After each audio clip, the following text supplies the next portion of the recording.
Всем известно, что Семипалатинский ядерный испытательный полигон был крупнейший в мире, полигон Невада. Здесь были произведены 500 ядерных взрывов, в том числе 70 с лишним в атмосфере. Сейчас, когда мы этот полигон моим указом закрыт, 20 лет тому назад мы вместе с Россией, Соединенными Штатами Америки ведем работу о ликвидации всех последствий. Во-первых, реабилитации полигона. За эти годы, до 2004 года мы реабилитировали 3000 квадратных километров территории. Вообще занято было 40 тысяч квадратных километров. Там заражено радиацией 1,5 миллиона человек.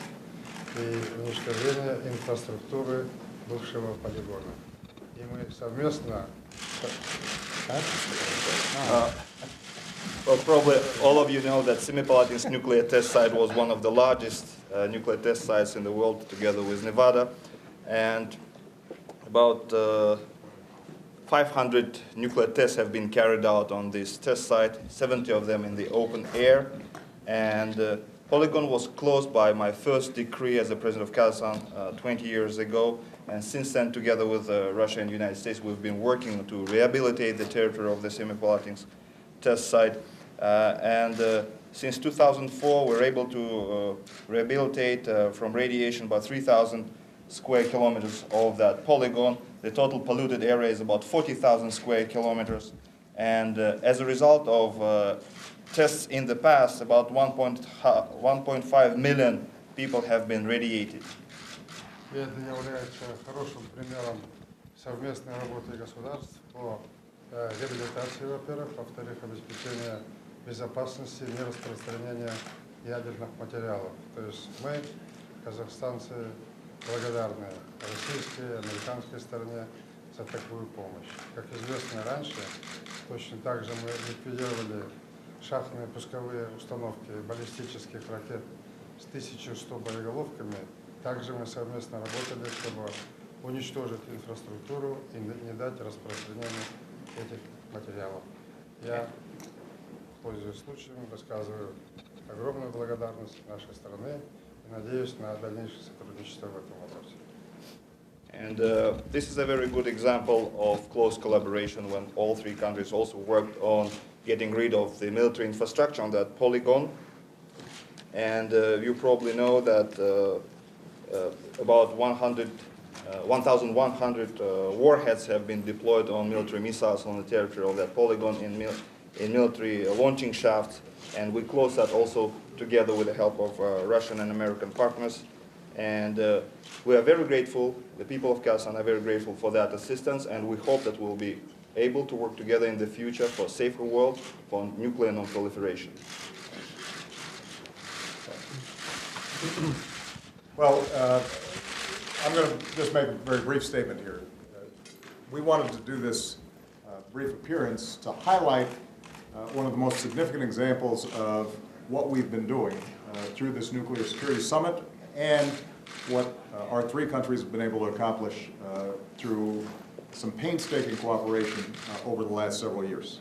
As President of Kazakhstan indicated, this was a major site for nuclear operations during the Cold War. There was a lot of loose nuclear material that was vulnerable to potential smuggling, to potential infiltration, and as a consequence of extraordinary cooperation between our three countries that actually predates my administration, but was accelerated as a consequence of this Nuclear Security Summit, we've been able to effectively lock down and secure all this vulnerable material.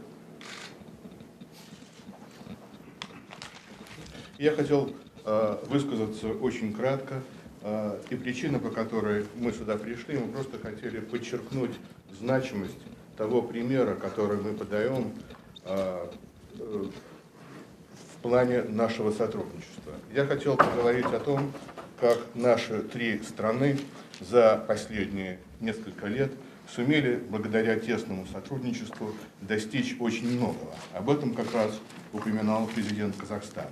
Он упомянул об этом полигоне, Это действительно было место, где со времен Холодной войны находилось большое количество ядерных материалов. Эти материалы были очень уязвимы в плане возможности контрабанды, в плане возможности инфильтрации.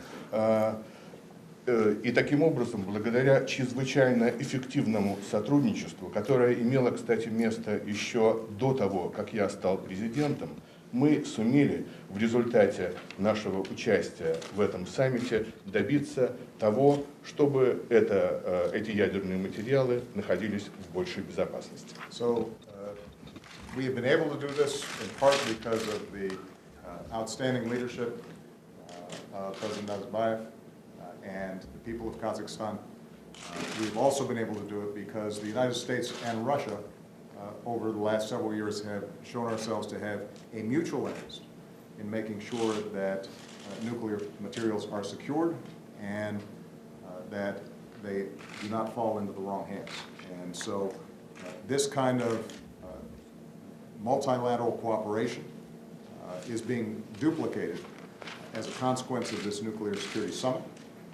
And it gives you a specific example of the kind of progress that we're making. We're going to need to make more progress over the next several years, but I'm confident that we can actually meet the goal that we set in the first Washington summit, which is in 4 years to have made extraordinary progress in making sure that loose nuclear material is not vulnerable to smuggling or to potential terrorist plots.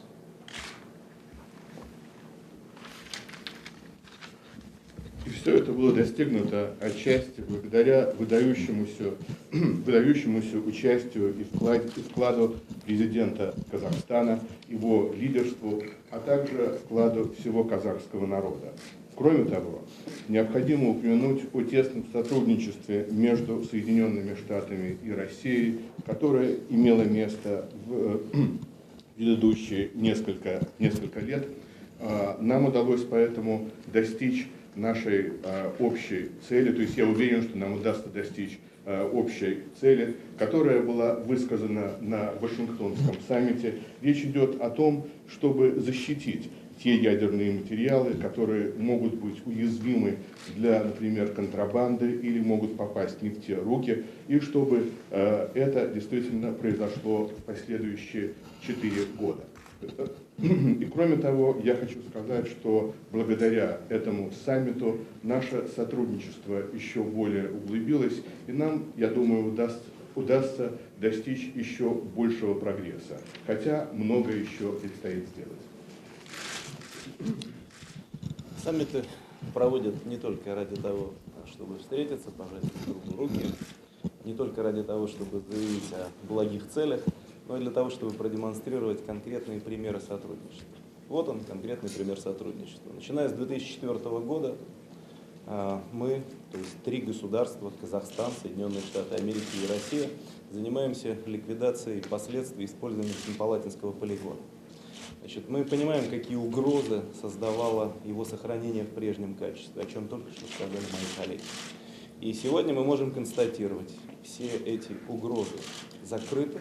Семипалатинский полигон существует совершенно в другом виде, и Казахстан может спокойно смотреть в будущее, развивая соответствующую территорию. Я считаю, что это действительно очень добрый пример сотрудничества между 3 государствами. Summits are held not only to conduct meetings, not only to shake hands, not only to declare good goals, but it is also held to demonstrate examples, concrete examples of cooperation. I believe that this is precisely one of such concrete examples. From 2004, the 3 countries, the United States, Kazakhstan and Russia, have been cooperating to eliminate the remnants of the past activities within the territory of the Semipalatinsk test site. We were all aware of the threat coming from that test site, and at the moment, now, we can say with confidence that all the threats have been liquidated, and that the Semipalatinsk test site can now develop in a new capacity. The country of Kazakhstan can look into the future. So I believe that this is a good example of practical cooperation which should be highlighted. Я хотел бы поблагодарить моих коллег, президента Казахстана, Нурсултана Назарбаева, за активную позицию и за необходимые условия, которые были созданы для решения этой задачи. Я также хотел бы отметить, что Российская Федерация, Соединенные Штаты Америки, как государства, на которых лежит особая ответственность за ядерную безопасность, в этом вопросе проявили необходимую кооперацию. И несмотря на то, что все это является действительно последствием прежних идеологических подходов, тем не менее мы нашли и соответствующие ресурсы, и соответствующие силы для того, чтобы совместно заниматься этой проблемой и решить ее. Я считаю, что это добрый пример сотрудничества, и такие примеры должны умножаться. Хороший пример для того, чтобы другие страны занимались вопросами ядерной безопасности и ликвидации последствий прошлого. I would like to thank my partners, in particular President of Kazakhstan Nazarbayev, for his proactive stance and for creating favorable conditions to accomplish those goals. The Russian Federation and the United States are precisely those countries which have special responsibility for ensuring nuclear security of the world. I believe that, and they managed to join their efforts in this good example of cooperation, although we are aware that the situation we had was the result of the mindset of the past countries had. We managed to show this good example of cooperation, and such example, I believe, should be multiplied, should be reproduced, and should also lead other countries to ensure nuclear security. Thank you very much. Mr. President, can I ask you quickly about the open mic? Can you clarify what you meant by having flexibility on missile defense in the second term? What you wanted to have passed on to Mr. Putin and what isn't it presumptuous to be talking about a second term? Well, first of all, are the mics on? Look, what I said yesterday, Ben, is I think something that everybody in this room understands. То, что я сказал вчера, я думаю, все понимают в этой комнате. Which is, you know, I'll just go ahead and then you can translate at the end. You know, arms control is extraordinarily complex, very technical, and the only way it gets done is if you can consult and build a strong basis of understanding, both between countries as well as within countries. And you know, when you think about the New START treaty that Dmitry and I were able to hammer out and ultimately get ratified, that was a painstaking 2-year process. I don't think it's any surprise that you can't start that a few months before a presidential and congressional elections in the United States, and at a time when they just completed elections in Russia, and they're in the process of a presidential transition where a new president's going to be coming in a little less than 2 months. So it was a very simple point, and one that essentially I repeated when I spoke to you guys yesterday, which is that we're going to spend the next 9-10 months trying to work through some of the technical aspects of how we get past what is a major point of friction, one of the primary points of friction between our two countries, which is this whole missile defense issue. And it involves a lot of complicated issues. If we can get our technical teams to clear out the underbrush, then hopefully in 2013 there's a foundation to actually make some significant progress on this and a lot of other bilateral issues. You know, I think everybody understands that if they haven't been listening to my speeches, I want to reduce our nuclear stockpiles. And one of the barriers to doing that is building trust and cooperation around missile defense issues. And so this is not a matter of hiding the ball. I'm on record. I made a speech about it to a whole bunch of Korean university students yesterday. I want to see us, over time, gradually, systematically, reduce reliance on nuclear weapons. And as Dmitry said, the United States and Russia, because of our history and because we are nuclear superpowers, have a special obligation. That doesn't make it easy, because Both countries are committed to their sovereignty and their defense. And last point I'll make, the only way I get this stuff done is if I'm consulting with the Pentagon, if I'm consulting with Congress, if I've got bipartisan support, and frankly, the current environment is not conducive to those kinds of thoughtful consultations. I think the stories you guys have been writing over the last 24 hours is probably pretty good evidence of that. I think we'll do better in 2013. All right? Thanks, guys. Oh, I'm sorry. You go ahead and feel free to translate it. Yeah, but he'll translate it, and Yes. you guys will know what's going on.